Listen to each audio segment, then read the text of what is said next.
ఇప్పుడు రీసెంట్‌గా పేషెంట్స్ వచ్చి, "మేము వేరే చోట ఐవీఎఫ్ చేయించుకున్నామండి. అది ఫెయిల్యూరు.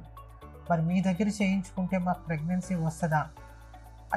మళ్ళీ కూడా మాకు ప్రెగ్నెన్సీ రాకపోతే ఎట్లా?" అని అడుగుతూ ఉంటారు. ప్రీవియస్‌గా ఫెయిల్యూర్‌కి రావటానికి గల కారణాలు ఏంటి అనేది మనం కొంచెం వరకు అనలైజ్ చేయొచ్చు.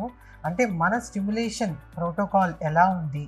నెక్స్ట్ మన ల్యాబ్ కండిషన్స్ ఎట్లా ఉన్నాయి? మన ఎంబ్రియాలజిస్ట్‌లు ఎంత మంచి ఎంబ్రియాలజిస్ట్‌లు? మన దగ్గర ఎంత హైయర్ ఎండ్ టెక్నాలజీ ఉంది? మనకి ఎంత ఎక్స్‌పీరియన్స్ ఉంది? ఇవన్నీ కూడా మేము చెప్తాం కాబట్టి, మన దగ్గర డెఫినిట్‌గా సక్సెస్ రేట్ బావుంటుంది. ప్రీవియస్ ఫెయిల్ అయిందని చెప్పేసేసి వాళ్ళు డిసప్పాయింట్ అవ్వాల్సిన అవసరం లేదు. ఎందుకంటే టెక్నికల్‌గా వేరే సెంటర్స్‌కి మనకి డెఫినిట్‌గా ఎంతో కొంత తేడా ఉంటుంది కాబట్టి, మన దగ్గర సక్సెస్ రేట్ వాళ్ళు చూసుకోవచ్చు. సక్సెస్ రేట్ ఎప్పుడైతే మన దగ్గర బావుందనుకుంటారో, అప్పుడు మాత్రమే వాళ్ళు మన దగ్గరికి వస్తారు.